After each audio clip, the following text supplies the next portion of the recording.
second lead vocalist of the group. That's about it. I'm with Tavia. Tout commence depuis l'enfance.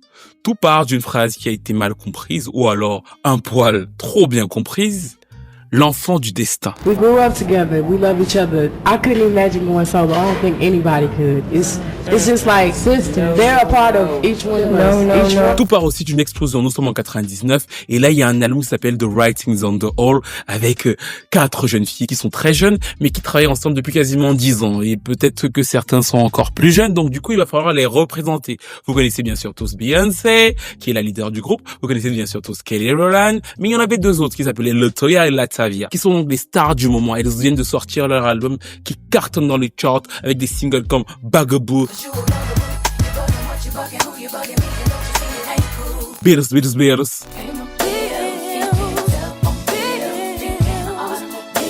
C'est le second album, c'est l'album de la confirmation, c'est la furie dans les charts. Mais toutefois, il y en a quand même une qui est plus mise en avant que les autres. Il y en a quand même une qui insiste pour qu'on la voit plus que les autres. C'est d'ailleurs peut-être pour ça que vous la connaissez mieux. Cela est toujours exceptionnel, c'est Beyoncé. Et c'est peut-être à ce moment précis, comme on l'avait vu dans le précédent épisode sur la carrière des Destiny Child, que tout va se renverser. And I was not being treated as you would personally want someone treating your daughter. I was like, I can't take this anymore. And I walked out of the room. They're like, we don't care, leave, go. Bad seeds are now out of Destiny's Child. Parce que justement, le groupe va se séparer en 2 clans. LaToya et Latavia d'un côté, Beyoncé et Kelly de l'autre, pour une raison qui aurait pourtant dû, en vérité, réunir tout le monde dans un monde où la phrase du début n'était pas vraie, l'enfant du destin.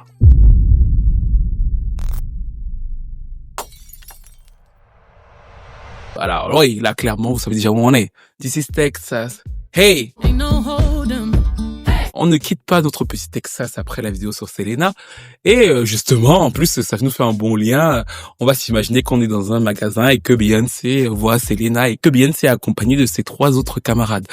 Et d'ailleurs, dans cette vidéo, j'aimerais qu'on garde l'idée, malgré tout, que ce sont des enfants. On parle de très jeunes filles qui travaillent beaucoup. Elles travaillent toutes parce qu'elles sont effectivement passionnées par l'idée de devenir des chanteuses aguerries. Elles adorent leurs idoles. Et principalement sur ce moment, quand elles cartonnent avec l'album The Writings on the Wall, LaToya et Latavia ont quand même un petit souci. Bizarrement, pas avec l'exposition de Beyoncé. Dans l'album, Latavia nous fait une superbe prestation sur Sweet 16, qui est toujours une des chansons préférées des fans. LaToya commence à chanter un peu plus, même si effectivement Matthew Knowles lui trouvait que sa voix était pas exceptionnelle. Elle commence à s'imposer, elle fait beaucoup plus de chœurs et tout. Donc du coup, en vérité, elles ont pas un problème avec l'exposition de Beyoncé. Par contre, elles trouvent que les cachets ne sont pas équitables. Elles trouvent que en fait Beyoncé est beaucoup mieux rémunérée et que en fait elles ont pas grand chose. Elles cartonnent partout, mais il y a vraiment pas d'argent qui rentre pour elles. Some days and you're like, okay, I can't pay my cell phone bill. You know, like, that's really crazy. Donc du coup, elles ne demandent pas, ça c'est super important, à quitter les Destiny Child. Elles ne demandent pas à ce que Beyoncé chante moins. Elles demandent à ce qu'on change le management. Toya was like, well, you know, I want to go get another manager. There's no reason that Beyoncé driving a Jaguar right now and my mama still is driving this old Mazda. Elles disent que, comme c'est le père de Beyoncé qui s'appelle Matthew Knowles qui les gère, en fait, on ne peut pas faire carrière de façon équitable parce qu'il va toujours forcément préférer Beyoncé. Donc du coup, nous, ce qu'on voudrait, c'est que, nous sommes toutes là, en fait, on soit géré par quelqu'un d'autre que lui. Comme ça, du coup, on sera plus rassuré. Si c'est ce qu'on gagne, si on est censé être pauvre toute notre vie et on a des hits, il n'y a pas de problème. Mais au moins, on veut que ce soit une autre personne qui gère. Comme ça, on se rassure que si on a 5 centimes, Beyoncé a 5 centimes. Ou alors, comme Beyoncé chante un peu plus, elle peut avoir 25 centimes. C'est pas qu'on a l'impression que Beyoncé a 500 centimes et nous, on a 0,5 centimes. On a un problème. Et du coup, si c'est équitable, il faudrait que ce soit quelqu'un d'autre qui nous dise. C'est de là que part la scission et c'est de là que Matthew Knowles va leur envoyer une fin de non-recevoir qui est jusqu'aujourd'hui iconique. Columbia Records is not going to deal with 2 managers. That's not going to happen. That's not real world. Parce qu'en fait, elles se plaignent, elles osent hausser le ton pour demander à Matthew Knowles, on veut quelque chose d'équitable. C'est une brisure horrible parce qu'il faut mieux comprendre que elles travaillent ensemble depuis 10 ans et qu'elles ont commencé à travailler ensemble quasiment entre 10 et 11 ans et que là, elles ont 18 ans. En fait, un jour, elles vont attendre comme ça à la maison qu'on les appelle et elles vont découvrir le clip du 3e single de l'album sans elles. Ça veut dire qu'on va les remplacer sans leur dire. We were watching BET and we heard world premiere, Say My Name video. It was like a blank emotion. We're looking at each other like, oh my gosh. Wow. 7 years down the drain. Mathieu Note va embaucher 2 nouvelles filles qui vont faire le clip de Say My Name.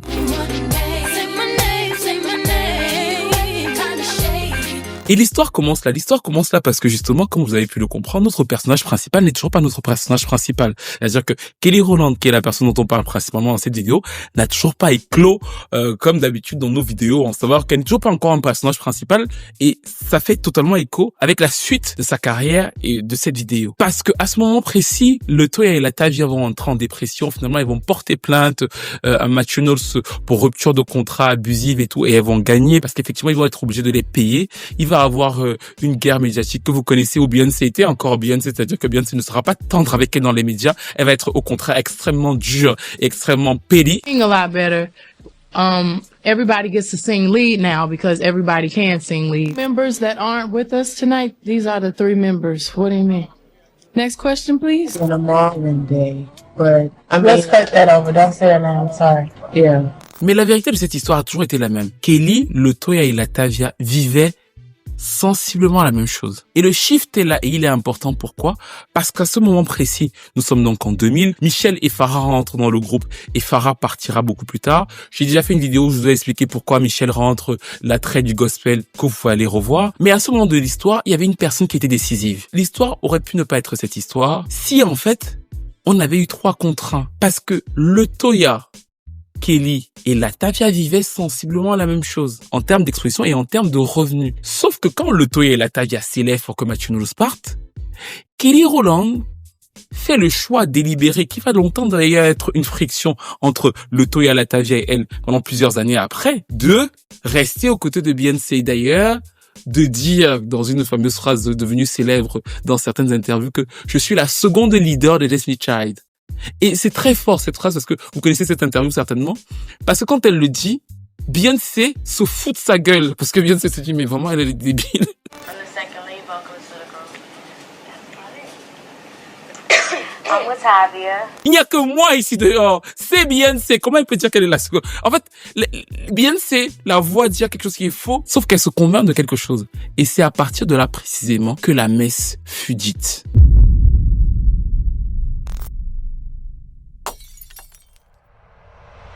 Et pourtant, c'est là qu'effectivement notre personnage principal entre en scène. Le succès de The Writing on the Whole ouvre effectivement les portes du groupe, qui est d'ailleurs toujours l'album le plus vendu de toute la formation, c'est-à-dire qu'il a fait 15 millions d'exemplaires vendus dans le monde. Aucun album solo de Beyoncé n'a fait plus que cet album où ils étaient réunis à 4 à l'époque, pour le moment en tout cas. Et c'est super intéressant parce que ça ouvre effectivement les portes à Kelly Rowland d'un nouveau monde, parce que pendant que les 2 autres sont complètement ratatinés, savent pas quoi faire sur le coup, Kelly Rowland, elle, est repérée. Elle est repérée parce que elle est jolie. Et il y a une chose très importante que j'avais déjà expliquée, mais que je vais vous réexpliquer rapidement. Kelly Rowland a une voix très R&B, vraiment très sucrée, vraiment, quand vous l'entendez poser, c'est une espèce de R&B sucré, très baby. J'appelle ça le R&B baby, qui correspond beaucoup à ce que vous entendiez, et qui va arriver d'ailleurs un peu plus tard sur Ashanti, qui est Christina Milian. Elle a une voix super sucrée et en même temps qui passe crème sur un refrain R&B. C'est pour ça d'ailleurs que l'histoire est intéressante, parce qu'au moment où le R&B cartonne de fou, c'est elle qui va avoir justement le premier tube R&B de la formation. C'est Evan qui fait appel à elle sur le fameux Separated. Et la chanson cartonne. Et ça n'a rien à voir avec le fait que ce soit elle qui sorte les chansons en premier, parce que Beyoncé va avoir le fameux titre avec Emile, d'ailleurs l'ex de Jay-Z.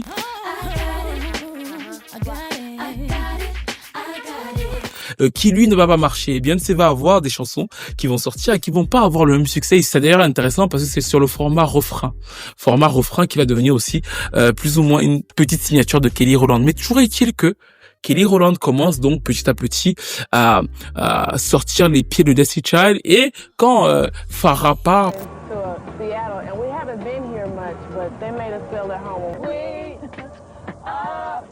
parce qu'il va y avoir une autre désertion dans les Destiny Child que on va appeler à l'époque Survivor, parce qu'effectivement tout le monde part à chaque fois, et c'est censé être qu'à la fin Beyoncé restera seule. Mais en tout cas, Michel revient et on a donc cette formation en trio qui va avoir à la fois la très gospel, la très plus R&B et cette Beyoncé qui, selon son père elle-même, mais dans le livre de sa mère que je viens de lire, attendez, là je me trouve quelque part, il est quelque part, je sais plus où il est. D'ailleurs, je pense que je vais vous le faire gagner sur Instagram, donc je sais plus. C'était pas prévu, hein. C'est pas du tout une collaboration commerciale, mais je viens de me rappeler que il me l'avait proposé de vous le faire gagner.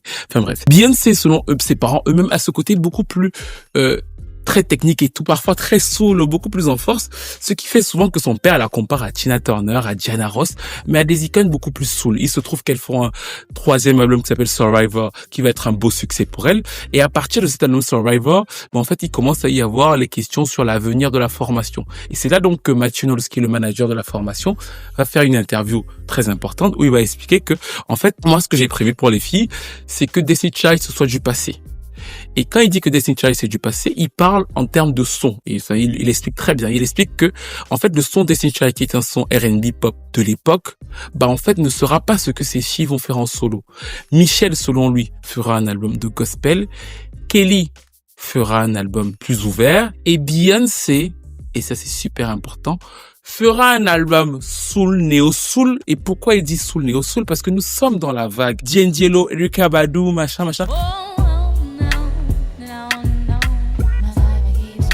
Il dit que Beyoncé va revenir à ces influences-là avec Bilal et qu'elle a un album comme ça qu'elle prépare dans les studios. Partant de là, la marque Destiny Child restera la marque du groupe R&B pop, donc du coup une marque très forte.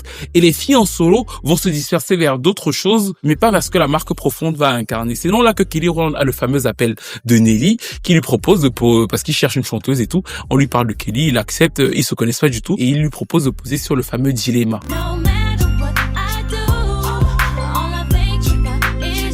Dilemma qui est donc le titre R&B hip-hop par excellence parce qu'effectivement le refrain c'est sucré à un niveau incroyable, c'est une petite histoire d'amour, les amoureux de R&B en tombent fous amoureux, les fans de hip-hop ouvert en tombent fous amoureux et c'est cet immense tube incroyable qui jaillit comme ça de Destiny Child parce qu'en fait il dépasse aussi ce que les Destiny Child ont fait en solo. Dilemma devient plus fort et c'est encore hyper intéressant que tout ce que les Destiny Child ont fait dans leur carrière à ce moment-là parce qu'il fait 10 semaines en top des charts, alors qu'Independent Woman avait fait 9 semaines.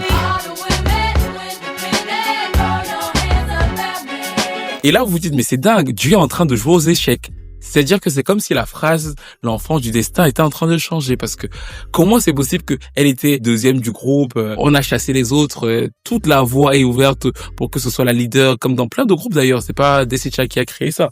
Dans plein de groupes, c'est la leader qui va prendre la place et tout, et d'un coup, au moment où ça se sépare, c'est la deuxième qui a le premier tube R&B, c'est la deuxième qui a le premier gros tube mondial, et c'est la deuxième qui sort son album en premier avant la leader. Et c'est là que l'histoire devient intéressante parce qu'elles sont toutes signées chez Matthew Knowles. Matthew Knowles gère la section R&B de Columbia Sony. Donc c'est lui-même qui a signé tous les artistes. Donc il a signé à la fois Destiny Child, dont il est le manager jusqu'à l'heure où je vous parle, jusqu'aujourd'hui. Elles doivent encore un album à Matthew Knowles. Elles peuvent faire tout ce qu'elles veulent là. Si elles doivent sortir un album, elles doivent aller chez papa. Et à l'époque aussi, donc, il est le directeur de la maison de disques. C'est-à-dire qu'il est manager de Destiny Child, manager des filles et directeur chez la maison de disques. Il a tous les rôles. Donc c'est lui qui décide de tout. Et c'est donc là qu'il dit à Kelly, en fait, oui, tu peux explorer plusieurs choses. Et il va décider de la façon la plus extraordinaire que j'ai jamais comprise de toute ma vie. Je vous raconte cette histoire, c'est mon drame personnel. Je pense que mes abonnés les plus proches le savent. J'ai envie de pleurer. Pleurons. Ils décident de sortir en premier single de Kelly Rowland après le succès de Dilemma, Stall.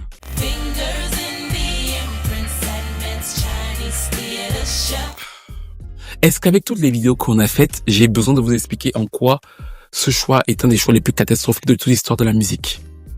Je ne dis pas que Stall est une mauvaise chanson. Je ne dis pas que vous n'avez pas aimé Stall. On a parlé de Stall dans plusieurs vidéos. On a parlé de Stall dans la vidéo sur Pink. On a parlé de Stall dans la vidéo sur le harcèlement avec Jean-Paul Manoff. Vous devez dire que Stall est une jolie chanson.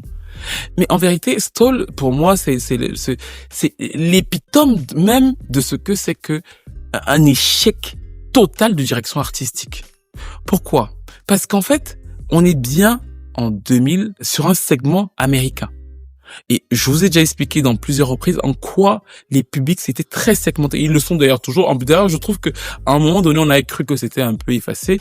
Mais maintenant, on retrouve aux États-Unis une resegmentation très ferme des publics. C'est-à-dire que le public R&B est très carré sur le public pop, le public country. C'est-à-dire qu'à un moment donné, on a cru que ça se flouait. Ce n'est pas une structure qui se fait sur l'écoute simple de la musique. C'est une structure qui se fait de façon sociétale. On n'écoute pas la musique simplement parce qu'on écoute la musique. On écoute la musique dans plein de vidéos, je vous l'explique, sur comment on vit en société. Et en fait, repartant sur ça, Kelly Rowland vient d'avoir un immense hit sur une plateforme précise, un public R&B hip-hop. Ce que Matthew Knowles fait en disant que les filles doivent chacune aller vers des univers différents, c'est qu'il envoie donc Kelly Rowland, une femme noire, qui chante plus R&B, sur un public pop rock. Parce que c'est ce que Stole est. Il y a des influences R&B, mais en vérité, c'est une chanson que Pink aurait pu chanter sur Misunderstood. On est d'accord. D'ailleurs, c'est l'inspiration de cette chanson. Mais quand Pink sort Misunderstood, rappelez-vous, qu'est-ce qu'elle fait? Elle quitte la scène R&B. Kelly Rowland, en fait, ce qu'elle fait effectivement avec Stole, c'est qu'elle va chercher un nouveau public. Parce que c'est ce que Matthew Knowles a dit. On va pas faire du Destiny Child. La problématique, c'est que c'est un petit succès. Parce qu'effectivement, elle sort de Destiny Child, il y a des diffusions et tout. Mais ça n'a aucune structure, en fait. Elle ne peut rien construire avec ça parce que juste après, le second single qui s'appelle Can Nobody est une chanson plus R&B, d'ailleurs très inspirée de Embry, on en avait parlé. Et l'album ne va pas être un flop total, il va faire quelques ventes, elle va avoir pas mal de petites télés et tout. Mais ce qui est super important, c'est le premier album de Kelly Rowland, qui s'appelle donc Simple Deep. Et d'ailleurs, Simple Deep a été écrite par Solange. Dans ce même album, on retrouve d'ailleurs son idole, qui va devenir son amie, Brandy, qui lui écrit la chanson Love Hate.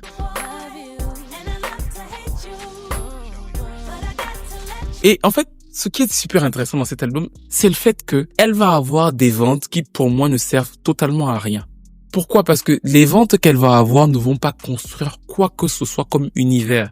Et c'est à partir de là qu'il va y avoir le drame. Parce que le troisième single, qui est une chanson que j'aime beaucoup, s'appelle Train on the Track, va avoir un certain succès au Royaume-Uni. Mais sur la scène américaine, les personnes qui vont vendre vont reprendre exactement le créneau dans lequel était Kelly Rowland, à savoir qui? Ashanti. C'est-à-dire que Dilemma cartonne de fou. Qu'est-ce qu'Ashanti fait? Ashanti fait ce que Kelly Rowland aurait dû faire. Elle vient avec Foolish. Elle ne vous demande rien de plus. C'est le titre R&B que même, voilà, c'est R&B baby classique. C'est ce qu'elle vous.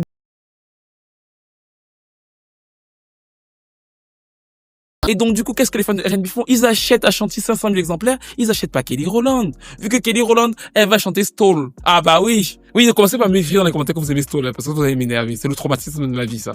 C'est pas une question de qualité de chanson, c'est une question de choix marketing catastrophique. La chanson Stole est une mignonne chanson, mais ce n'était pas la chanson à sortir pour Kelly Rowland à ce moment-là de sa carrière. Michelle, elle, va sortir un album qui s'appelle Heart to Yours, qui va gérer la partie gospel et qui va avoir un petit succès. Et là où Matthew Knowles va être très fort, c'est que Beyoncé va tester ce qu'il avait dit. Elle va tester avec Austin Powers dans une bande originale d'aller chercher un public soul et elle va sortir cette exceptionnelle chanson. Moi, je trouve que la chanson est géniale, qui s'appelle Work It Out.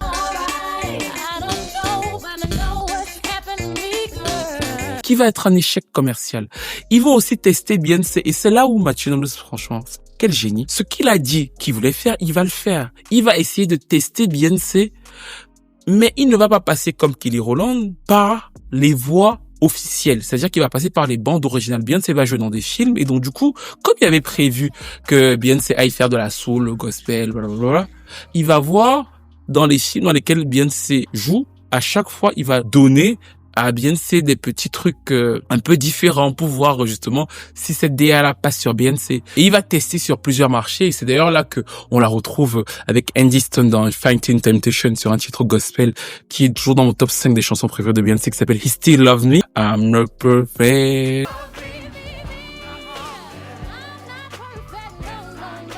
Sauf que Mathieu va se rendre compte que ça ne marche pas. Les deux chansons dont je vous parle, que moi j'aime beaucoup, ne vont pas du tout plaire au public. Le public va rejeter ça en bloc. Et il va se dire, mais pourquoi est-ce que je me prends la tête? Le titre de mon groupe, le nom de mon groupe, c'est Les Enfants du Destin. C'est moi qui ai le label, c'est moi qui ai l'argent.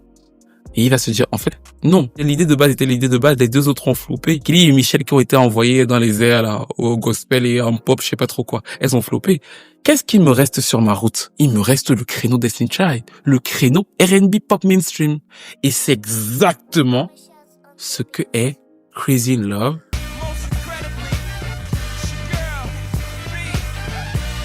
Et Dangerously in Love.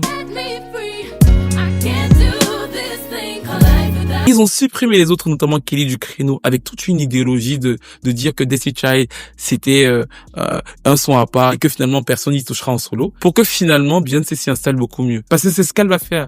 Dangerously in Love, d'ailleurs la chanson Dangerously in Love, est une chanson de l'album Survivor. C'est même pas une chanson solo, c'est une chanson de Survivor qu'elle reprend dans son propre album et qui va donner son titre à l'album. Et d'ailleurs, le simple fait d'ailleurs que Dangerously in Love soit une chanson de Destiny Child qu'on reprend pour Beyoncé en solo, vous résume tout. C'est-à-dire que ils ont repensé le schéma en se disant, finalement, Beyoncé, c'est l'enfant du destin. Vous connaissez tous le succès de Dangerously in Love, qui est un album qui va exploser pour Beyoncé, plus de 10 millions d'exemplaires. Mais Matthew Knowles, qui est aussi, et c'est ça qui est intéressant, le manager de Destiny Child, voyant l'immense succès de Beyoncé, rappelez-vous, il enchaîne. C'est-à-dire que dès que Dangerously in Love cartonne de fou, il ne lâche pas la marque Destiny Child. Il les renvoie en studio juste après pour l'album qui s'appelle Destiny Fulfilled. Mais ce qui est super intéressant, c'est que si vous y pensez, si vous êtes honnête envers vous-même, quand vous écoutez Lose My Breath, Beyoncé aurait tout pu chanter tout ça seule. Je dis bien tout, quasiment tout. Alors oui, Michel nous fait de superbes bridges sur Cater to You et tout. Mais en vérité, là où c'était très intéressant et qu'il a eu beaucoup de chance, c'est que lui pensait au début que peut-être que si Beyoncé prenait la marque Destiny Child trop rapidement, parce que ça a toujours été le but, ça on l'est très clair, mais si elle la prenait trop rapidement, ça allait peut-être faire en sorte que le groupe marche moins bien ou que Beyoncé marche moins bien. Mais dès que Beyoncé a très bien marché, il s'est dit non, c'est l'inverse. En rajoutant plus de Destiny Child, finalement, je renforce ma marque et je renforce Beyoncé. C'est exactement ce qui s'est produit. Franchement, ça, c'est un très bon coup de sa part parce que finalement, ça a créé quoi? Beyoncé cartonne avec son album. Elle ramène les Destiny Child en étant toujours sur le même format. Donc, du coup, Beyoncé est toujours en avant. Mais comme nous suivons Kelly Rowland, qu'est-ce que ça fait de Kelly Rowland? Kelly Rowland est toujours l'éternelle seconde vu que elle, sa carrière solo, elle a raté le coche en 2022 sur son premier album. Beyoncé a cartonné sur les Destiny Child et Kelly Rowland revenant en tant que soubrette, parce que c'est comme ça qu'on va l'appeler maintenant, sur l'album de 2004, qu'est-ce qu'elle est? Elle compose son rôle de seconde. C'est-à-dire que pour elle, ce succès de Beyoncé, pas parce que Beyoncé est méchante, même pas parce que Matthew Knowles, en fait, de façon logique, son rôle de seconde devient fait établi parce qu'elle n'arrive pas à en sortir et c'est là que commence d'ailleurs, à partir de ce moment précis, la frustration. Elle est frustrée par ce truc-là parce que, en fait, elle aimerait plus et que finalement, tout le R&B américain, ça c'est un débat, qui, à l'époque, mais ne disait que ça. Oh, Kelly, vraiment, parce que les gens l'aiment. Elle est belle. C'est la plus belle femme au monde. C'est moi qui l'ai décrété. Je le dis jusqu'à la maman, ce sera toujours la plus belle femme au monde. Donc, c'est la plus belle femme au monde. Elle est jolie. Vraiment. Voilà. Tout le game, vous pourrez repartir sur les épisodes de Wendy Williams. C'est-à-dire que tout le game avait ce truc de se dire que, oh, Kelly, comment on peut faire pour que Kelly, ça marche mieux?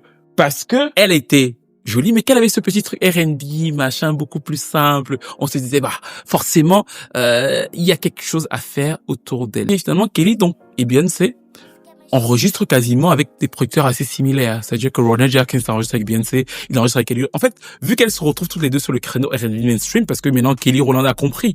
Elle a compris son erreur du premier, donc sur le second, elle vient sur le R&B mainstream en se disant, oh, c'est là-bas que tout le monde m'attend. Donc, finalement, le game étant petit, elle travaille avec les mêmes producteurs, avec les mêmes personnes et tout. Et il y a un lancement d'album à faire. Matthew Knowles est donc recontacté aux manettes parce que, encore une fois, c'est lui qui gère tout. Il gère à la fois Beyoncé, il gère à la fois Kelly et il gère à la fois Michel. Il gère aussi à la fois Destiny Child. C'est tellement marrant. Nous sommes à une époque très particulière où les chansons leak beaucoup. Donc les chansons de Kelly commencent à leaker sur Internet. On a des chansons comme un titre qui s'appelle Still in Love with My Ex. Je vais vous dire la vérité. On pensait tous sur les forums de R&B que nous sommes en 2006. Still in Love with My Ex était le tube de la carrière de Kelly Rowland. Il faut comprendre. Vous allez écouter aujourd'hui, peut-être vous allez vous dire, Ouais, mais en fait, à l'époque, c'était un tube. Donc, quand ça a leak, on s'est dit, voilà, le hit qu'on attendait. Et en plus, donc, du coup, il faut comprendre quelque chose. C'est que, il y avait quand même le somme des Knowles. Parce que, ce qu'ils avaient fait à Latavia et à Letoya avait créé chez Latavia et Letoya un bastion de fans.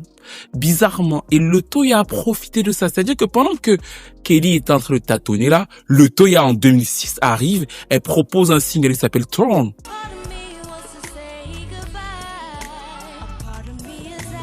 Petite chanson R&B. Écoutez bien ce que Letoya propose. Un petit truc R&B bien, machin, niez-le là. Bam! Son album fait 180 000 en première semaine. Elle fait plus que Pharrell Williams, qui est une superstar et qui était une superstar. Et ça, c'était quoi?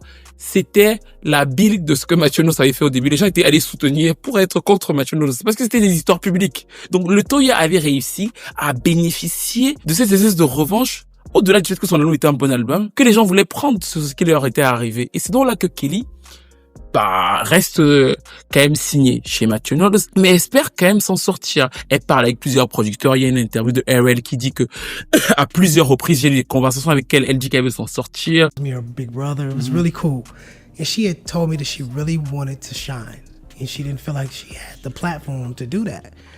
And I was like, okay, well, when we do this other record, I'm going to tell Mona that I want you to lead it with me.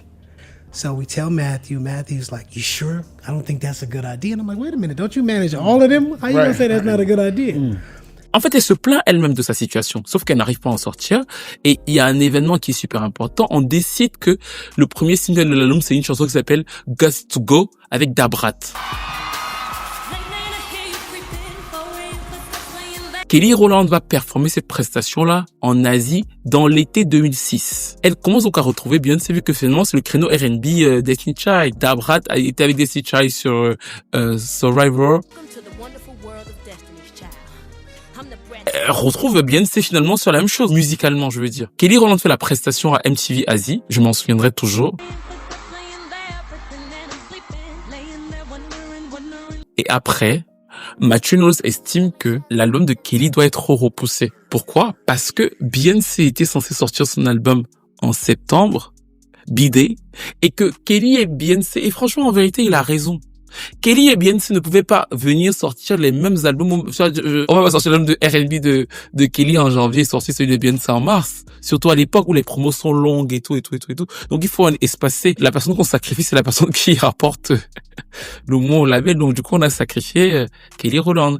Beyoncé sort B-Day, elle fait sa promo et tout. Et Kelly Rowland aura un album repoussé pendant quasiment un an.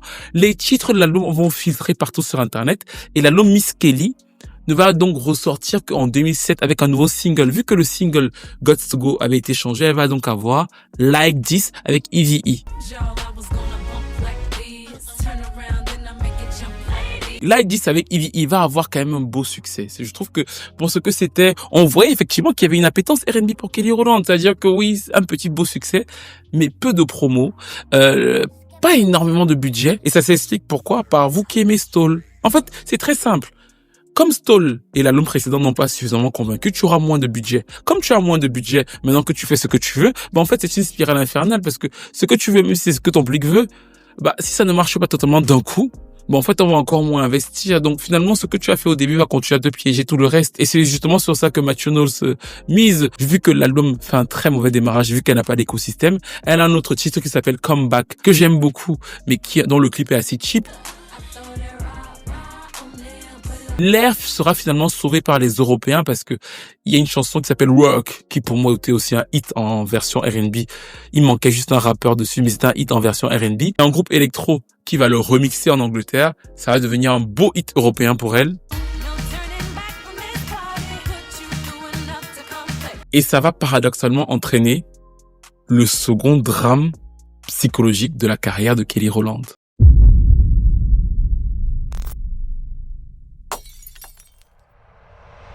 Pendant que Kelly Rowland était dans la promo de Miss Kelly, elle va avoir une amie qui va la soutenir. Une fille qui va être tout le temps là pour elle. On les voit tout le temps ensemble. Dans les télé-réalités de cette fille-là, d'ailleurs, on voit Kelly Rowland. Et cette fille, c'est donc Brandy. Brandy qui influence d'ailleurs beaucoup musicalement l'album Miss Kelly de Kelly Rowland. Brandy et Kelly Rowland sont très proches. D'ailleurs, le jour où Michael Jackson meurt, elles pleurent ensemble, elles sont tout le temps ensemble. Alors en fait, pour ceux qui n'ont pas connu l'époque, vous voyez beaucoup Beyoncé et Kelly ensemble. Mais en fait, pendant 4-5 ans, on voyait très peu Kelly et Beyoncé ensemble, hormis pour travailler, et on voyait Brandy et Kelly ensemble tout le temps. Toute la journée, toujours. L'histoire raconte je pense que l'histoire raconte, c'est très clair. Je vais être très brut avec vous parce que c'est pour ça que j'avais fait la vidéo sur Brandy et Monica avant de vous faire la vidéo sur Kelly Rowland. Parce que oui, quand Kelly se plaint, il y a une personne qui lui dit « Mets-moi tous ces gens dehors, balance-moi toute cette famille de malades et va de l'avant. » Cette personne, d'après beaucoup de gens dans l'industrie, très tout le game, c'est Brandy. Brandy, en fait, va dire à Kelly à plusieurs reprises, moi, je te dis pas, quitte-les. Sauf que Kelly, en fait, a du mal à partir. Elle a du mal, en fait, à pouvoir décider, et c'est là le piège, exactement de ce qu'elle veut. C'est compliqué pour elle parce que voilà, son contrat est chez Matthew Knowles. En même temps, ça ne marche pas en R&B. Tout le monde lui a dit fait du R&B. L'album R&B qu'elle a fait n'a pas marché. Work, c'est un succès européen sur une chanson électro, mais aucune personne qui écoute l'électro en Europe ne va l'acheter un album de Kelly Rowland. Donc l'album ne fait même pas 500 000. C'est encore pire que le premier. Que faire? C'est là donc que dans cette période-là, David Guetta fait aussi appel à elle. Et fait appel à elle pour la fameuse chanson When Love Takes Over. La chanson des On The Floor qui va donner un coup de fou aux On The Floor parce qu'on entre dans la période électro, mais on n'a pas encore eu ce tube électro chanté par un chanteur de R&B. C'est Kelly Rowland qui lance ça, cette mode-là. C'est-à-dire que, et Guetta a l'intelligence de prendre une chanteuse de R&B parce que c'est la transition, le R&B cartonnait, il prend une chanteuse de R&B sur un son électro. Ça cartonne de fou en Europe. Mais vraiment, c'est un immense tube en Europe. C'est un tube mondial. Mais ce qu'il ne faut jamais oublier, et qui est hyper important, When Love Takes Over n'est pas un gros tube américain. En fait, et ça s'explique toujours par qui est Kelly Rowland. Ce que je fais que vous dire. C'est-à-dire que oui, on est d'accord, tout ce que je veux dire est vrai. Mais en vérité, Kelly Rowland, c'est une chanteuse qui est typologiquement aux États-Unis sur un certain type de population. Donc quand elle lance la vague électro et dance et tout, en fait, elle essaie effectivement de toucher un nouveau public en Europe, mais aux États-Unis, elle ne fait pas forcément le break. Ce qui devient donc du coup un nouveau dilemme dans sa tête et un nouveau dilemme pour le label. Au début, elle essaie d'insister et c'est là qu'elle va avoir le coup dur, à savoir que Sony et Matthew Knowles se font le bilan, ils se disent que non, en fait, tu n'es pas rentable. Et c'est trop marrant parce que souvent elle en parle et elle dit oui, ça m'a surpris, ça m'a blessé et tout. Parce que je me suis dit avec tous les efforts que j'ai fait pour pouvoir être là, tous les hits que j'ai donnés avec les Destiny Child et tout. Et non, ils vont la virer. Parce qu'elle est pas rentable, effectivement, elle est pas rentable. Alors vous allez lui trouver toutes les bonnes excuses, mais factuellement, vous allez dire que c'est pas elle qui a fait les choix, mais c'est pas parce qu'elle a pas fait les choix qu'elle est pas rentable. La fin de la facture, c'est qu'elle est pas rentable. Donc du coup, Sony la vire. Et quand Sony la vire, en fait, elle se sent encore plus perdue, mais elle est motivée parce que il y a quand même une emphase. When Love Takes Over a marché, elle commence à tester plusieurs choses. Elle signe chez Motown. Motown lui permet une certaine de liberté artistique. Au début, elle veut continuer sur la vague Guetta. D'ailleurs, il sort une chanson qui s'appelle Commander. Commander, c'est quasiment la suite directe de When Love Takes Over.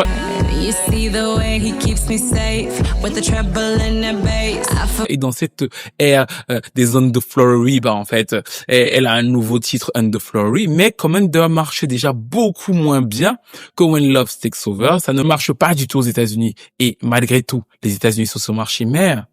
Et le problème de fond de Kelly Rowland à ce moment précis, c'est que oui, elle est la plus belle femme au monde, je ne fais que vous le dire, mais il n'y a pas de construction de carrière.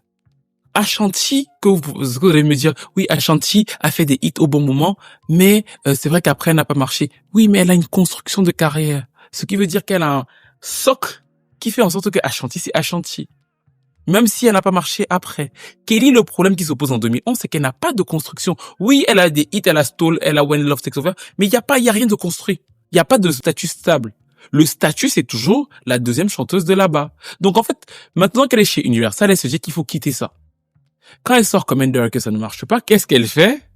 Elle se repense et elle se dit c'est vrai que les gens m'attendent sur du R&B et tout. Elle va chez Rico Love. Rico Love lui dit oui, ce que tu dois faire c'est la vraie musique, le R&B, c'est sur ça qu'on t'entend et tout. Et donc du coup, Kelly Rowland se repense totalement. Elle revient vers le R&B. Elle refait d'ailleurs une version de Comment beaucoup plus R&B et tout avec Nelly.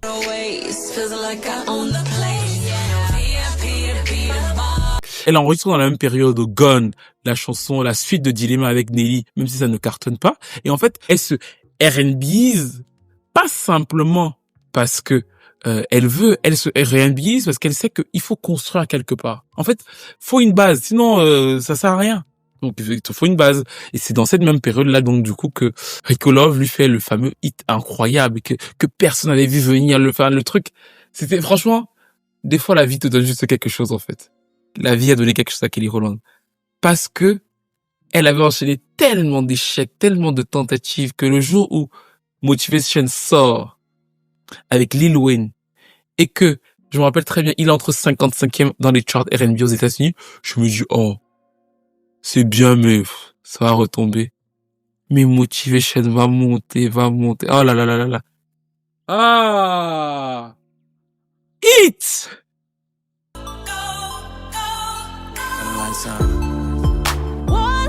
Ah, mon bébé Kelly Rowland avait enfin eu un hit. Vous ne pouvez pas comprendre. Vous savez, quand j'étais au Cameroun, j'appelais les radios. Depuis le Cameroun, je dépensais mon argent pour appeler les radios avec mon anglais tout pourri. And I was like, parce que, en fait, pour que les artistes passent à la radio, on avait des formulaires au Mediabase où on votait toute la journée pour booster les chansons. Pour nos artistes préférés, pour nous les fans de R&B, sur les formes de R&B. Et donc, du coup, des fois, ce que je faisais, c'est que j'appelais pour Kelly Rowland. Je disais, yeah, can you play me? Parce que je voulais tellement qu'elle a un petit truc. Quand elle a eu Motivation, je me suis dit, oh, c'est bon. Elle a enfin un hit R&B. C'est-à-dire que elle a enfin un truc qui connecte avec son audience et qui connecte fort. Enfin, quelque chose qui est imprégné, que les fans de R&B savent que Kelly Rowland, c'est Motivation. La chanson cartonne de fou. Elle fait une superbe prestation au BET Awards, inspirée par Janet. On y est. L'album va s'appeler Here I Am. On y était. Parce que pour moi, le second single est le drame. Elle sort une chanson qui s'appelle Lay It On Me. Lay It On Me, ça sonne grave comme du Rihanna. C'est-à-dire qu'elle repart sur un truc plus formaté, plus poppy, et la chanson va flopper.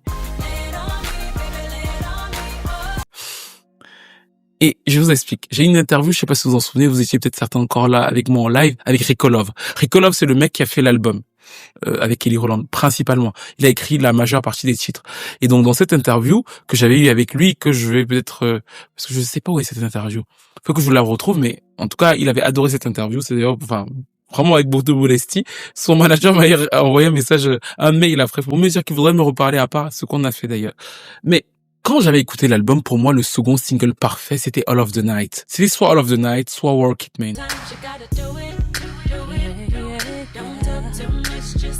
Et quand j'avais eu l'interview avec Rico Love, je lui avais dit, pourquoi est-ce que vous êtes allé sur Lay It On Me, alors qu'en fait, ce que vous deviez faire dans cette période-là, c'était juste la confirmer sur la petite zone R&B et essayer de vendre sur le long terme. Pourquoi est-ce que vous allez sortir Lay It On Me? Et il m'a dit, man, que c'est ce que je pensais. Et tu es un des seuls à penser comment moi j'ai pensé ça. Je lui ai dit ça à elle. Elle a pas voulu entendre. J'ai dit, merde. Donc, ouais. Donc, en fait, Kelly a fait le choix d'aller vers un single beaucoup plus pop sur le second single. Et c'est comme ça qu'elle a floppé et qu'elle a plombé son air. Parce qu'en fait, le problème pour moi, c'est quoi? C'est qu'elle n'a jamais eu l'opportunité dans sa vie de pouvoir enchaîner, je sais pas, 3 singles cohérents. C'est toujours ce que je veux dire. C'est toujours, après, je fais ça. Essaie de viser au moins 3 trucs d'affilée, consolider quelque chose. Même si tu vends 500 000, tu consolides petit à petit et après tu montes. Elle a pas réussi à faire ça sur cet album-là. Et donc, du coup, Motivation va être un coup d'épée dans l'eau parce que c'est un hit, certes, mais l'album ne s'étant pas installé en tant que gros album et tout, en fait, retour à la case départ, flop pour elle. Elle va d'ailleurs réessayer à la fin de l'album d'avoir encore un autre tube électro, ce qui pour moi était très bête de sa part. C'est-à-dire, oh là là.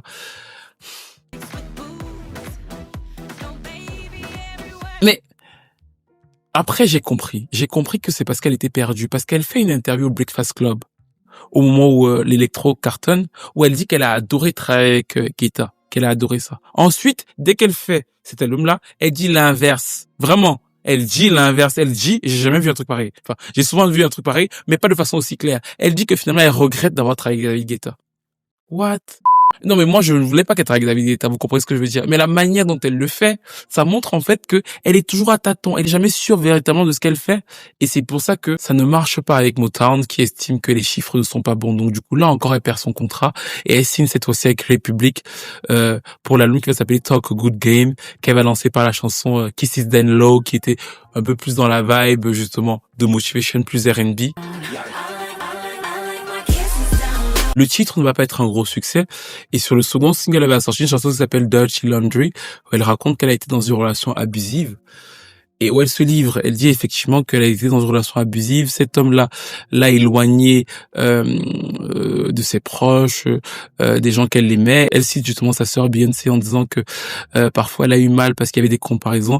Et pendant que sa sœur avait du succès, elle était en bas. Pas parce qu'elle était jalouse en soi de Beyoncé, mais parce que la situation la renvoyait à une situation d'échec. C'était pas, elle ne traduit pas une jalousie vis-à-vis de Beyoncé parce que Beyoncé est une sœur aimante. Voilà, Beyoncé est là pour elle, mais la situation, c'est humain ce qu'elle dit en fait. Elle dit que en fait le fait que sa sœur soit en train de monter, qu'elle se retrouve emprisonnée en quelque chose de toxique, a été très dur pour elle et elle vide donc son linge sale. Bon, la chanson sera un échec commercial, l'album sera un échec commercial, pourtant il est très beau avec des titres comme Gone, comme You Change, justement, où elle retrouve Beyoncé et Michelle, comme encore Red Wine, qui est une de mes chansons préférées justement de Kelly Rowland. C'est un bel album, mais encore une fois, pour moi, elle a pas d'écosystème et là, ça arrive à la fin du truc parce que tu peux pas construire une carrière pendant 10 ans.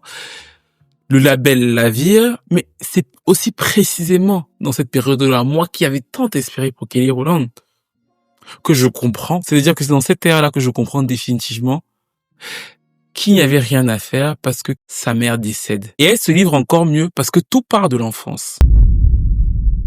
Alors, les Destiny Child, à la base, c'est un groupe, comme vous le savez, de jeunes filles qui chantent, très jeunes. Elles se rencontrent notamment Beyoncé et Latavia environ quand elles ont 9-10 ans. Et elles sont très amies. Et c'est d'ailleurs un des traumatismes de la vie personnelle de Latavia, pour ceux qui l'ont vu à plusieurs reprises dans la télé-réalité et tout. Elle ne s'en est jamais remise. Parce que, en fait, c'était elle l'amie de Beyoncé. Et c'était pas amie, voilà, c'était sa proche, c'était sa sœur. Et c'est elles qui sont allées chercher les autres. Tu vois, très jeunes, mais elles ont une conscience de, tu vois, des enfants qui ont des rêves ensemble, tout, c'est ça, en fait. C'est, voilà, il y a quelque chose de très fort qui s'est lié entre elles quand elles étaient très petites. Mais Latavia a gardé le truc de, c'était ma pote. Donc, nous, on était censés être elle et moi contre le monde. Et c'est justement ce qui se passe. C'est-à-dire que elles vont rencontrer le Toya et elles vont rencontrer Kelly Rowland ensuite. La problématique, c'est quoi? C'est qu'il faut travailler pour faire les Destiny Child. Et encore une fois, je vous ai dit, et c'est d'ailleurs pour ça que j'espère que vous serez quand même aussi tendre dans vos commentaires, dans vos analyses, parce que ce sont des jeunes filles, toutes bien comprises. Il faut aller à l'école, travailler toute la journée, souvent très tard. Et Mathieu se rend compte que des fois, ce serait mieux que les filles restent avec lui. Deux des filles ont des environnements familiaux stables. Latavia et le Toya. Elles ont des mamans très présentes, qui veulent surveiller leurs enfants, qui veulent venir chercher leurs enfants. Après, même si c'est à 23h, elles veulent prendre leurs enfants et rentrer avec elles. Kelly Rowland a une maman qui est un peu absente et qui est nanny à plein temps chez des gens. Donc, le travail de la mère de Kelly Rowland, c'est nanny. Donc, en fait, elle, quand Mathieu nous lui propose pour la première fois de garder Kelly Rowland un été, ça la libère. Elle se dit, bon, là-bas, on a l'impression qu'on traite bien ma fille. Elle a l'air d'être à l'aise. Donc, si elle reste là-bas l'été, et vu que moi, je vis chez des gens, ça va me permettre de faire des économies et de la récupérer plus tard. Le père étant alcoolique, Kelly ne va pas grandir avec son père. La problématique, c'est quoi? C'est que l'été ne va jamais s'arrêter. Et c'est là que j'ai compris Kelly Rowland. La mère de Kelly va venir des fois rendre visite à Kelly Rowland, mais elle ne va plus reprendre Kelly Rowland. Kelly Rowland va devenir la sœur de Beyoncé. Mais elle va pas simplement devenir la sœur de Beyoncé en mode, factuel. Elle va vivre avec Beyoncé dans la maison, dans la chambre de Beyoncé. Vous voyez ce que je veux dire? Avec Solange. Elle va grandir avec eux. En fait, elle va devenir l'enfant adoptif de la famille. Mieux encore, et perfidie totale de l'histoire, Mathieu Knowles, quand elles ont 15-16 ans et qu'il faut signer les contrats et qu'il est chez Columbia, Seigneur, le diable existe sur Terre, vraiment. Il y a des histoires, je te dis, mais vraiment, Satan peut vivre avec nous, je vous assure. Et ça n'a rien à voir parce que c'est le père de Beyoncé, mais en fait, certaines personnes qui sont fans de Beyoncé ne vont pas comprendre ce que je veux dire. Mais ça, c'est un coup de... Vraiment, il faut vraiment qu'elles soient habitées par le diable pour penser à ça. Il leur dit, alors qu'elles ont 15-16 ans, de signer des contrats de tuteurs. Parce que déjà, les mamans avaient refusé que les autres filles vivent avec Beyoncé et Kelly. Donc, elles venaient faire des répétitions, mais les autres rentraient. Kelly et Beyoncé vivaient ensemble. Mais Matthew Knowles, quand il faut donc signer pour le contrat de la maison de disque, dit que non. En fait, on va signer de telle sorte que les mamans abandonnent leurs droits parentaux sur les 2 autres filles et je deviens le tuteur de toutes les filles de Destiny Child. Et c'est donc là que Kelly et sa mère signent. Columbia Records is not going to deal with 2 managers. That's not going to happen. That's not real world. Franchement, j'ai beaucoup espéré pour Kelly Rowland dans cette vie. Vraiment, je vous dis avec beaucoup de machin. Quand elle a fait cette interview, j'ai lu tout le truc, j'ai compris. Pas soutenu, j'ai acheté ses albums, tout ce qu'elle a sorti après. De toute façon, elle n'a plus jamais sorti d'album après ça, vu que Republic se sépare d'elle. Elle a sorti des singles et tout, je vous l'ai partagé et tout, j'ai acheté des fois. Mais pour moi, c'était fini, j'ai compris. En fait, ce que je n'arrivais pas à comprendre, que je vous avais dit dans la précédente vidéo avant, c'est que, pour moi, elle aurait dû aller au front avec les 3 autres. De façon logique, elle aurait dû aller au front en disant, en fait, vu que le truc n'était pas contre Beyoncé, c'est ça que les gens ne comprennent pas. Le truc n'a jamais été contre Beyoncé. En vérité, ces filles-là, et c'est le drame de l'histoire, elles aiment bien Beyoncé. En fait, elles n'ont pas de problème direct avec Beyoncé. Leur problème, c'est le père de Beyoncé. Et c'est pour ça que l'histoire est triste. C'est pour ça que je vous dis que c'est des petites filles. En fait, elles se disent que même si Beyoncé est devant nous, c'est pas grave. Ce qui les gêne, c'est comment le père les traite toutes. Elles se disent que si c'est un autre monsieur, peut-être que ce sera plus équitable. Donc en fait, ce n'est pas une détestation de Beyoncé en mode de Beyoncé est une mauvaise. Non, c'est une détestation de petites filles qui se disent que on serait mieux traité. Mais parce que c'est le père de l'autre, il se comporte un peu moins bien. Mais le problème, c'est que dès la seconde où Kelly ne les rejoint pas, Kelly tend du camp de Beyoncé. Mais en tendant vers le camp de Beyoncé, elle a fait le choix très clair de sacrifier sa carrière. Parce que tout ce qui s'est passé après dans sa carrière solo n'est la résultante que de son choix premier. On est d'accord? C'est-à-dire que Matthew Knowles se gère par rapport à Beyoncé et pas par rapport à toi. Donc du coup, récoltant à toi chaque fois les miettes, finalement, tu as raté Dilemma, tu as laissé stall, tout. Finalement, tu as fini sans avoir jamais rien construit. C'est son choix. Mais après, quand on va plus loin, elle n'avait jamais eu le choix. Quand je dis qu'elle n'a jamais eu le choix, c'est que pour moi, quand je la vois à chaque fois, je la voyais là, du coup, en première partie de Brandy et de Monica, moi, je la trouvais catastrophique sur scène. Mais quand je la trouve catastrophique sur scène, je vous explique quelque chose. Elle a tout ce qu'il faut pour être bien. Elle est très belle. C'est la plus belle femme au monde. Je tiens à envoyer des big up à Angélique, la dernière Miss France, qui est magnifique. Vraiment, elle est sublime, qu'elle sache qu'on la soutient de fou et qu'elle va nous manquer de fou. Moi, je regarde très peu les histoires de Miss. Donc, ce genre de Miss-là, Flora Coquerel, Valérie Ayena, Angélique et tout, Olivia Yassé, oui, tout ça, je suis d'accord avec vous, elles sont magnifiques. Mais j'ai dit que Kelly Rowland, c'est la plus belle femme au monde et on clôt le débat. C'est bon? Voilà.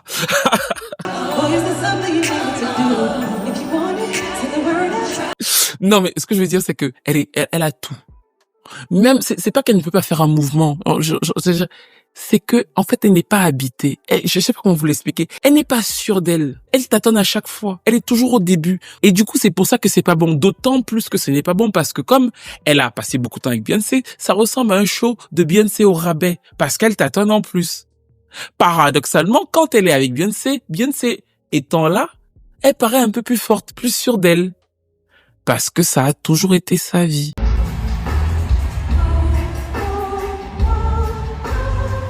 En fait, je pense qu'elle a dû souffrir d'une blessure d'abandon extrêmement sévère. Alors sa mère, je ne peux pas la juger. Je ne sais pas, je ne peux pas connaître les difficultés d'une mère célibataire qui a eu un enfant avec un père alcoolique, qui ne reconnaît pas l'enfant. Déjà, tu te bats pour vivre et tout. Mais quand je vois comment les mères de Latoya et de Latavia, malgré tout, oui, vous allez dire elles ont pas de carrière, vous les connaissez pas, tout. Je suis d'accord. Mais pour moi, la vie, c'est pas que ça, en fait, vous voyez. La vie, c'est pas juste que oui, les tubes et tout et tout. Je pense que à la fin de la vie, c'est l'amour qu'on t'a donné, ce genre de choses, c'est ce qui reste. Et donc, je pense que ce que les mères des 2 autres ont fait, malgré tout, a compté pour elles. C'est-à-dire que elles leur ont dit, on va rester avec toi et on va te garder. Kelly Rowland, finalement, on l'a confié à d'autres personnes qui l'ont adopté, effectivement. Mais c'est la scène avec Beyoncé qui rigole.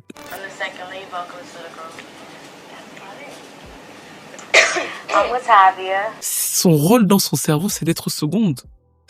En fait, elle existe en seconde. C'est même pas forcément parce que les noces sont méchants avec elle, ils se sont occupés d'elle et tout, mais ils avaient leur enfant qu'ils ont poussé parce que c'est leur enfant d'abord, et ils ont recueilli une autre petite fille qu'ils ont aidée et qui est leur enfant aussi, mais qui est une enfant différente. Et qui, elle, ne peut avoir que de la gratitude parce que, vu ce qu'elle a été, n'ayant pas été soutenue par deux parents, en fait, au moins elle a ça. Dans son cerveau, elle doit se réfléchir en se disant que si je les avais pas rencontrés, je n'aurais été rien du tout. Elle n'a pas la structure de se dire que, je mérite peut-être plus. Non.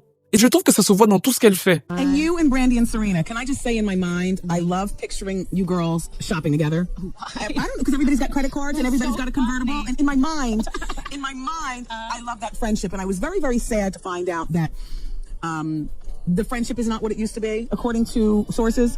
Yeah, you can't believe everything. Okay, break it down. I'm here to tell you. Yes. I still admire Brandon. I can't say that Brandy inspires me with her sound. And she's really an amazing vocalist. Yes. And I love her work that she's doing. So she inspired me for this record. And so you guys aren't the same as you used to be.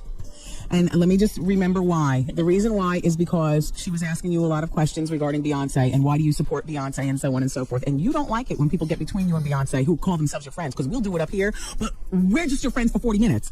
So she tried to drive a wedge between you and Beyonce. Why are you letting, them promote Beyonce like that? And you just couldn't take it, right?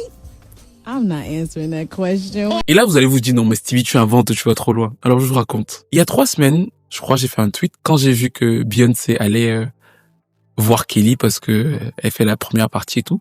Je savais que Beyoncé allait passer là-bas. Et quand j'ai vu Beyoncé là-bas, j'ai fait un tweet en disant j'attends la photo parce que je savais que ça n'allait pas arriver entre Brandy et Beyoncé. Comme d'habitude, en fait, des fois, je me demande si ces gens sont fous. Les fans de Beyoncé vont commencer à me dire que, ouais, j'invente un bif entre deux chanteuses noires, il comprend rien, il est toujours en train de raconter n'importe quoi. Je me dis, mais c'est fou. Avec tout ce que je leur ai fait expliquer comme détail dans l'industrie musicale américaine, je leur dis un petit truc. En plus, douter de moi sur Brandy, tu peux douter de moi sur plein de choses. Mais Brandy, moi, quand même, s'il y a bien un être humain sur Terre. Mais Brandy et Beyoncé, je vous le dis, faites-moi confiance, c'est vite. Ça fait très longtemps qu'elle s'évite. En fait, ça veut pas dire qu'elle ne s'aime pas. Brandy peut vous faire beaucoup de compliments sur Beyoncé. Vraiment. Solange passe toutes ses journées à faire des éloges sur Brandy. Elle adore Brandy. Brrr.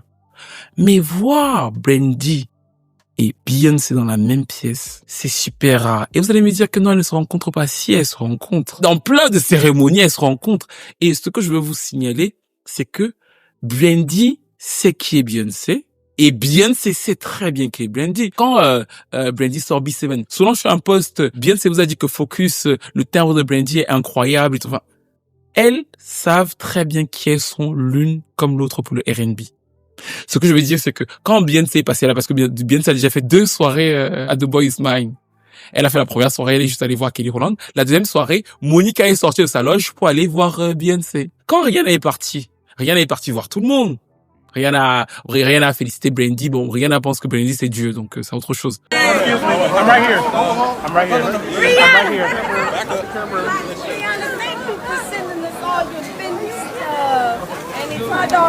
Rihanna, c'est une grosse fanatique de Brandy. Comme tous les artistes R&B, donc c'est pour ça que la tournée est un gros succès. Vous voyez tous les artistes là-bas. On est d'accord. Pourquoi est-ce que vous n'avez pas vu Brandy ou Beyoncé aller Parce que je pense que le problème a été Kelly Rowland. Je pense que Brandy a dû aller super loin pour défendre Kelly Rowland. Je pense que dans cette période-là, que moi j'ai vécu, c'est pas une période que j'ai inventée, je me rappelle très bien de la période de la proximité là.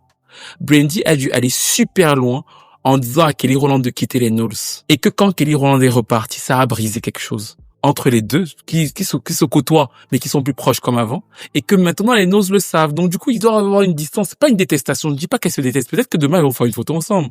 Mais ça fait 15 ans que on voit des amabilités gentilles à l'autre sans trop se côtoyer. Mais bon, bref, ça c'était le petit rajout. D'ailleurs, l'interview avec Wendy Williams, vous voyez bien que quand Wendy lui dit que apparemment c'est parce que Brandy te disait de quitter Beyoncé, que voilà, elle ne dit pas non, elle dit je ne peux pas répondre à cette question. So she tried to drive a wedge between you and Beyonce. Why are you letting, them promote Beyonce like that? And you just couldn't take it, right?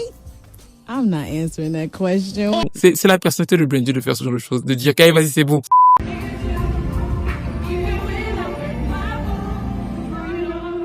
Alors, fait intéressant, Beyoncé a fait un post sur Kelly Rowland et franchement, c'est la première fois, je crois, en 15 ans que Beyoncé fait un post principalement centré sur Kelly. Elle était à la tournée, on la voit chanter Dilemma avec Solange et franchement, ça m'a fait grave plaisir.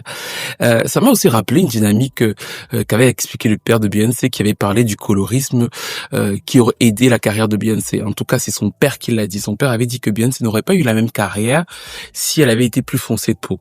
Et si on part de cet argumentaire-là, on peut se dire qu'effectivement, Kelly Rowland a aussi subi le colorisme dont elle a parlé dans le sens inversé, c'est-à-dire que comme elle était dark skin, elle avait moins d'opportunités que une femme plus light skin. Mais cette partie-là, je pense que je ferai une vidéo spécifique sur ça, avec Kelly Rowland et plusieurs autres actrices pour en parler de façon plus profonde, notamment India Arie. Mais ce que je veux pointer dans ce post de Beyoncé, c'est qu'en fait, quand Beyoncé fait ce post, moi, ça fait des années que je vois des polémiques autour de Kelly Rowland quand elle sortait des albums à l'époque où on demandait à Beyoncé, ouais, elle fait des posts sur elle et tout. Et je crois que Beyoncé avait fait un ou deux posts en story à l'époque.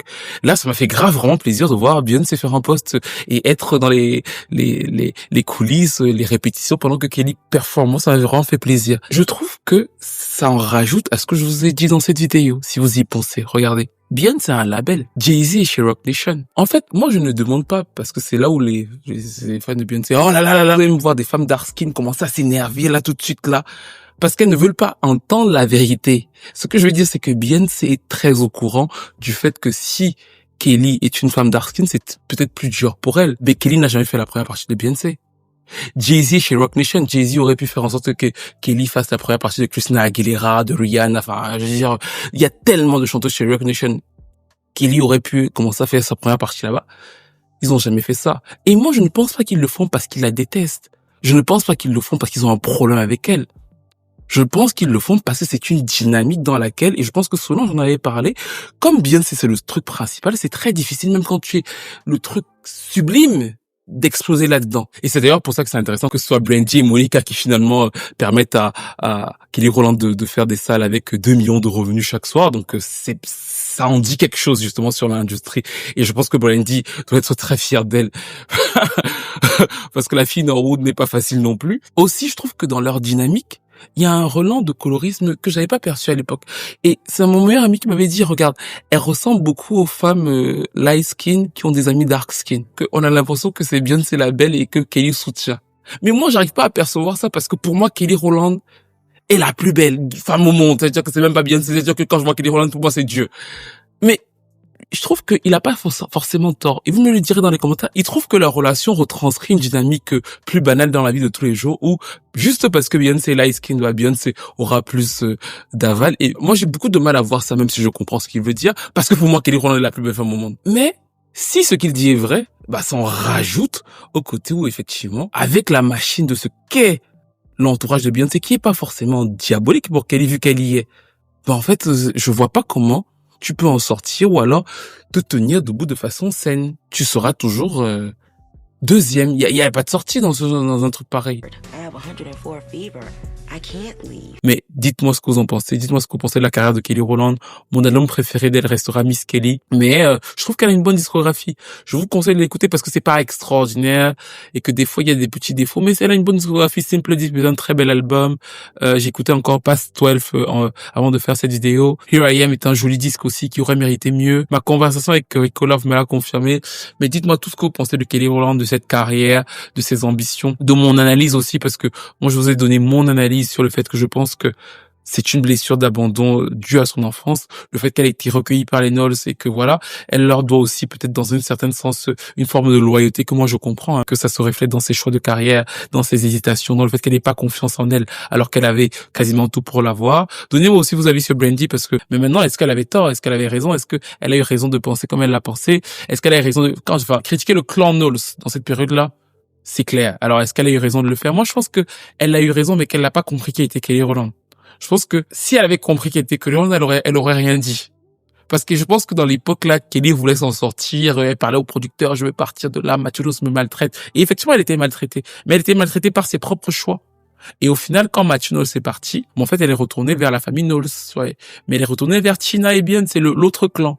Parce que tant que le clan était encore avec Matthew, elle voyait trop l'image de l'homme qui lui avait fait détruire tous ses disques et tout.